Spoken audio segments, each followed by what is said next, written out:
Hello दोस्तों, study with concept के इस स्टडी प्लेटफॉर्म पे आप सभी का स्वागत है।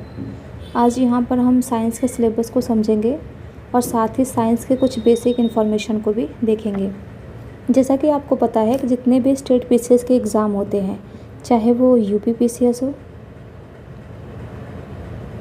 MP PCS, Uttarakhand PCS, RPSC, BPSC, Haryana PCS, तो इन सारे एग्ज़ामों में आपको साइंस के क्वेश्चन ज़रूर देखने को मिलेंगे। साथ ही आपका रेलवे में भी काफ़ी ज़्यादा साइंस से क्वेश्चन पूछे जाते हैं। तो आयोग द्वारा इन साइंस के क्वेश्चन को कहाँ से बनाया जाता है, किन किन टॉपिक से बनाया जाता है, आज हम उन्हीं टॉपिक को देखेंगे। तो इसमें सबसे पहले हम देखेंगे भौतिक विज्ञान के टॉपिक को। तो भौतिक विज्ञान, सबसे पहले तो हम देखते हैं इसके जनक को। तो भौतिक विज्ञान के जो जनक हैं वो न्यूटन, आइंस्टीन और गैलीलियो हैं। इसमें जो सबसे पहला टॉपिक है वो है मात्रक एवं बीमा। अब इसके अंतर्गत जहाँ जहाँ से क्वेश्चन बनते हैं, जिन जिन टॉपिक से क्वेश्चन बनते हैं, उसमें आपका आता है अदिश राशि, सदिश राशि, आयतन, त्वरण, घनत्व। इन सारे टॉपिकों से क्वेश्चन को पूछा जाता है। और साथ ही कुछ मापक यंत्र जो कि प्रीवियस ईयर में इससे क्वेश्चन पूछे भी गए हैं। मापक यंत्र से भी क्वेश्चन पूछ लिया, जैसे कि मैं आपको 2-3 एग्जाम्पल दे रही हूँ। तो जैसे कि देखें हम अगर, तो बैरोमीटर,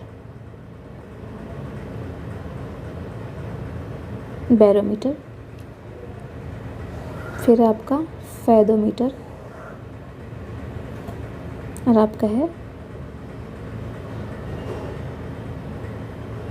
एनीमोमीटर। तो ये मापक यंत्र हैं। अब इनसे क्या क्या मापा जाता है उसे हम देखते हैं। तो अगर हम बैरोमीटर से देखें तो इससे हम मापते हैं वायु मंडलीय दाब। फेदोमीटर से हम मापते हैं समुद्र की गहराई। और एनीमोमीटर से हम मापते हैं वायु वेग, या हम कहें तो गति।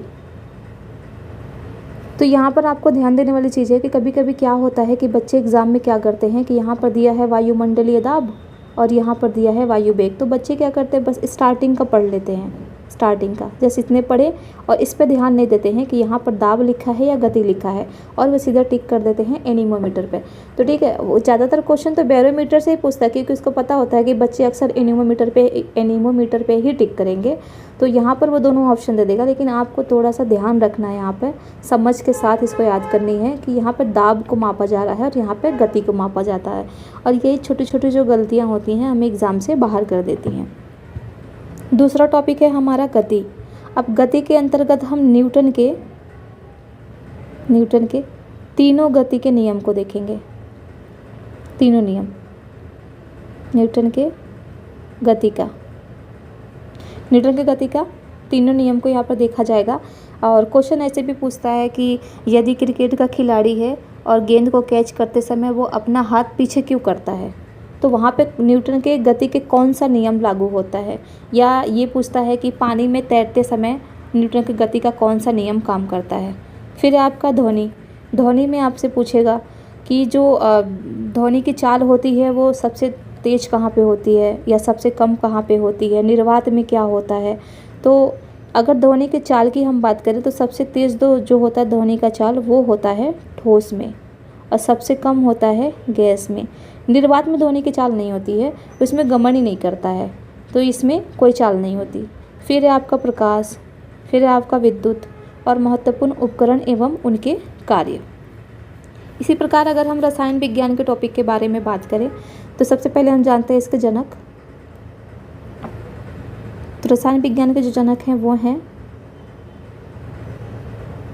एंटोनी लॉरेंट डी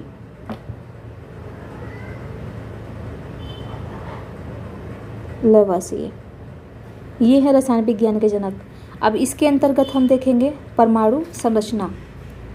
परमाणु संरचना में आपका आ जाएगा इलेक्ट्रॉन, प्रोटॉन, न्यूट्रॉन, इनकी खोज किसने किया, और फिर ये धन आवेशित होते हैं, ऋण आवेशित होते हैं, या फिर उदासीन होते हैं, नाभिक में कौन सा उपस्थित होता है, इन तीनों में से कौन नहीं होता है, समभारिक, समस्थानिक, रेडियोएक्टिवता, रेडियोधर्मिता, सारी चीज़ें आपकी यहाँ पर क्लियर हो जाएंगी।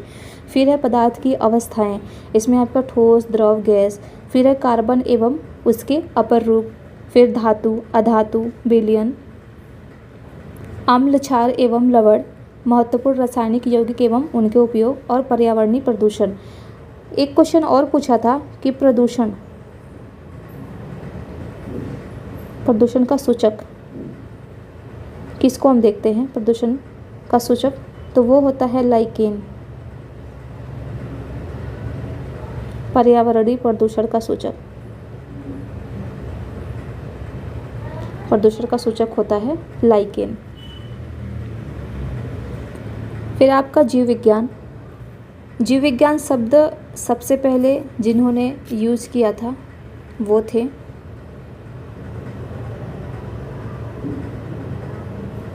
Lamarck, Treviranus. फिर आपका जंतु एवं पादपों का वर्गीकरण। तो जंतु एवं पादपों का वर्गीकरण जो ये सिद्धांत जिन्होंने दिया था वो थे विटेकर। इन्होंने इसको 1969 में ये सिद्धांत को दिया था। अब इसमें 5 प्रकार के वर्गीकरण इन्होंने किया है, 5 प्रकार का वर्गीकरण इसमें किया गया है, जिसमें आपका मोनेरा, प्रोटिस्टा, फंजाई, प्लांटी और एनिमेलिया।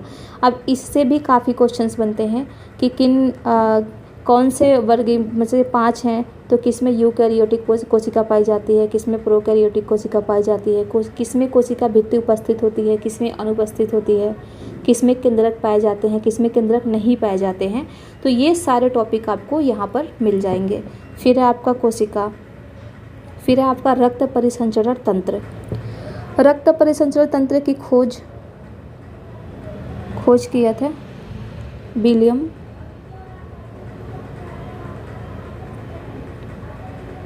William Harvey. अब इसमें आपका जो टॉपिक आएगा वो आएगा हृदय के कार्य क्या होते हैं, शरीर में रक्त के माध्यम से जो ऑक्सीजन का आदान प्रदान होता है वो कैसे होता है, पल्मोनरी शिरा, पल्मोनरी धमनी, आलिंद, बायां आलिंद, ये सारी चीज़ें आपको यहाँ पर मिल जाएंगी। फिर है आपका पाचन तंत्र, तंत्रिका तंत्र। तंत्रिका तंत्र क्या है, तो तंत्रिका तंत्र सोचने, समझने या किसी चीज़ को याद करने तथा कार्यों में सामंजस्य और संतुलन स्थापित करता है। जैसे कि यहाँ से भी क्वेश्चन पूछे गए हैं काफ़ी मात्रा में कि शरीर के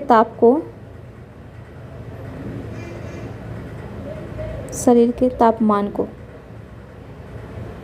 कौन नियंत्रित करता है, कौन नियंत्रित करता है, तो ये करता है हाइपोथैलेमस। हाइपोथैलेमस जो है वो शरीर के तापमान को नियंत्रित करता है। फिर है आपका अनुवांशिकी, यानी इसके पिता किसको कहा जाता है, अनुवांशिक रोग कौन कौन से होते हैं, जैसे कि हीमोफीलिया हुआ आपका, फिर आपका वर्णंतता हुआ।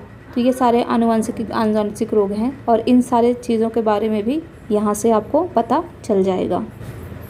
फिर है आपका पोषण में आपका विटामिन, खनिज, वसा, कार्बोहाइड्रेट्स, प्रोटीन इत्यादि। विटामिन की खोज किसने की थी, तो वो किया था फंक ने जो है विटामिन का खोज किया था। प्रोटीन क्या करता है, तो प्रोटीन हमारे शरीर निर्माण में महत्वपूर्ण भूमिका निभाता है। फिर है आपका रोग एवं उनके कारण। यहाँ से भी क्वेश्चन पूछे जाते हैं, रेलवे वगैरह में तो ज़्यादा ही क्वेश्चन पूछे जाते हैं यहाँ से कि कौन सा रोग जो है वो विषाणु जनित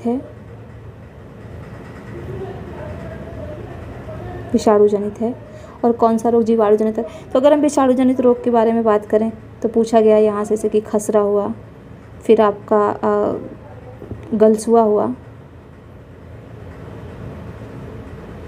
चेचक, फिर पोलियो, फिर आपका रेबीज़।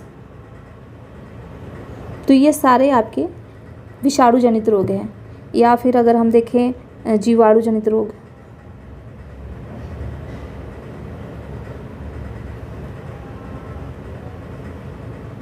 तो जीवाणु जनित रोग में आपका आ जाता है हैजा, टिटनेस, फिर है आपका डिप्थीरिया और निमोनिया।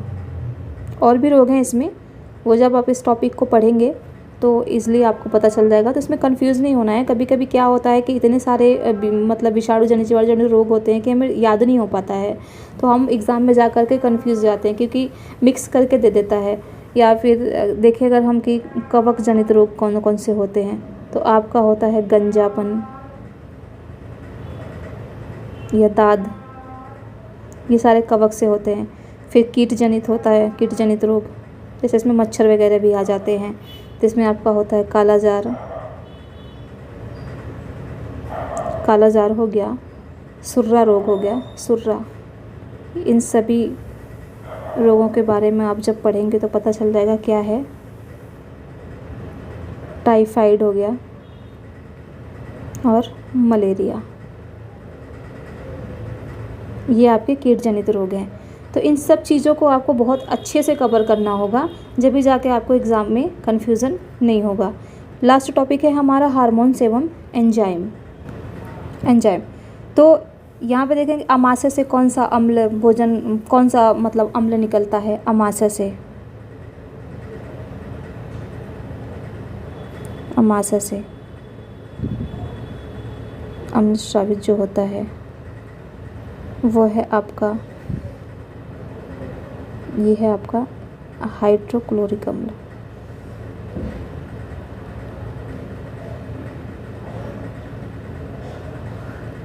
HCl। ये क्या करता है, ये भोजन को पचाने में सहायक होता है। फिर आपका है अग्न्याशय से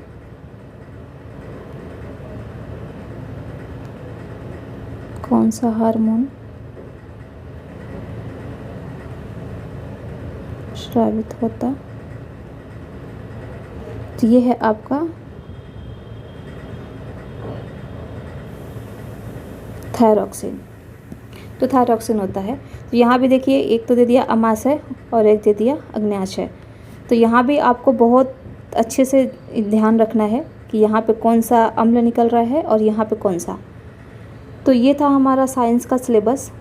और जैसा कि आपको पता है कि 67वीं BPSC का एग्ज़ाम भी होने वाला है, और इसमें जो है साइंस के जो क्वेश्चन होते हैं वो 30 से 35 क्वेश्चन आते हैं, जिसमें से आपका 12 से 15 क्वेश्चन जो होता है वो होता है भौतिक प्लस रसायन। बाकी का जो आपका क्वेश्चन है वो आता है जीव विज्ञान से। तो आपको किसी भी पार्ट को हल्के में लेकर के नहीं चलना है, किसी भी खंड को हल्के में लेकर के नहीं चलना है, नहीं तो फिर वो चीज़ जो है कितने क्वेश्चन आते हैं तो फिर हमारा जब तैयारी नहीं हो पाएगा, हम एक खंड को छोड़ देंगे बाकी दो को पढ़ लेंगे, तो कहीं ना कहीं जो क्वेश्चन ज़्यादा सही होने के चांसेस होंगे वो कम हो जाएंगे। तो आपको किसी भी पार्ट को हल्के में नहीं लेना है, सभी चीज़ों सभी जितने भी इसमें टॉपिक बताए गए हैं सभी टॉपिक को समझ के साथ देखनी है। और ये तभी हो पाएगा जब आप रणनीति के अनुसार पढ़ाई करेंगे। ये नहीं कि आज मैंने वो टॉपिक देख लिया, कल मैंने ये टॉपिक देख लिया, तो कल किसी और बुक को उठा के पढ़ लिया, उसमें किसी और ने बता दिया। ऐसे नहीं करना है आपको, सीरियल से आपको पढ़ना है, सीरीज़ वाइज आपको पढ़ना है कि जो जो टॉपिक दिया है पहले उसको उठाना है आपको, और फिर NCERT या फिर आप प्रीवियस ईयर का क्वेश्चन को रख लीजिए साइड में कि आयोग ने किस तरीके का क्वेश्चन इन टॉपिकों से बनाया है, और आप खुद क्वेश्चन बनाने की कोशिश कीजिए कि यदि आयोग ने इस तरह का क्वेश्चन इस ईयर में पूछा है तो इस टॉपिक से आगे भी किस तरीके के क्वेश्चन बन सकते हैं। तो आप अपने अंदर खुद क्रिएटिविटी लाइए, और जिसके थ्रू आप जब ये क्रिएटिविटी आपके अंदर आ जाएगी तो फिर आप कोई भी क्वेश्चन ईज़िली सॉल्व कर ले जाएंगे, चाहे वो आयोग कैसे भी घुमा करके दिया हो उस टॉपिक से, आप ईज़िली उसको सॉल्व कर लेंगे। अब हम विज्ञान के बारे में कुछ जान लेते हैं। विज्ञान सबसे पहले तो हम विज्ञान के जनक की अगर हम बात करें तो ये हैं अरस्तु। लेकिन अल्बर्ट आइंस्टीन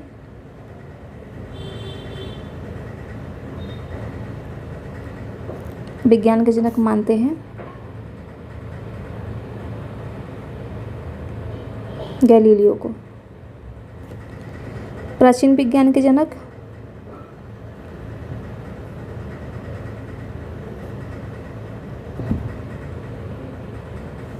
ये हैं आपके थेल्स। विज्ञान की अगर हम शाखा देखें तो विज्ञान की शाखाएं यहाँ पे कर लीजिए, आधुनिक विज्ञान की शाखाएं।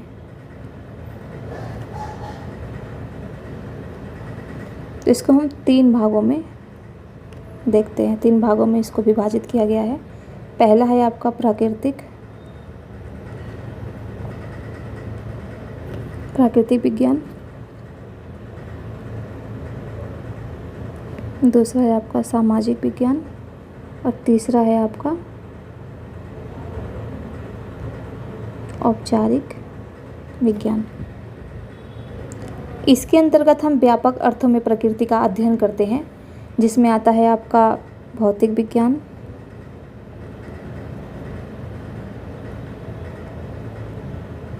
रसायन विज्ञान और जीव विज्ञान। इस जीव विज्ञान की भी 2 शाखाएं होती हैं। एक होता है आपका जूलॉजी और एक होता है आपका बॉटनी। जूलॉजी मतलब इसमें हम जंतु का अध्ययन करते हैं और ये है जो हमारा वनस्पति का अध्ययन करते हैं। इसके जनक को अगर जंतु विज्ञान के जनक को अगर हम देखें तो वो हैं अरस्तु और इसके हैं थियोफ्रेस्टस। जीव विज्ञान यानी बायोलॉजी, इसमें बायो का अर्थ है जंतु और लॉजी का मतलब है अध्ययन। सामाजिक विज्ञान के अंतर्गत अगर हम देखें तो इसमें आता है मनोविज्ञान, फिर है आपका समाजशास्त्र और है अर्थशास्त्र। इसके अंतर्गत है, इसमें क्या करते हैं कि हम समाज और व्यक्तियों का अध्ययन करते हैं। औपचारिक में अगर हम देखें तो इसमें आता है गणित और सैद्धांतिक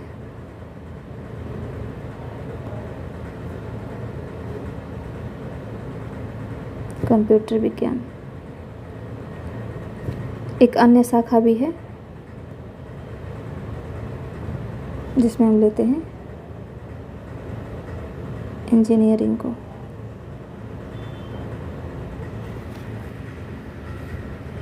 इंजीनियरिंग को लेते हैं। अब विज्ञान का अगर हम यूज़ देखें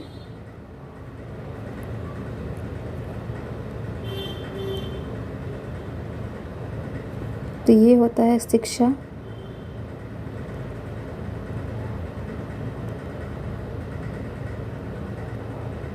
चिकित्सा और हमारा होता है फिर कृषि, यातायात, परिवहन,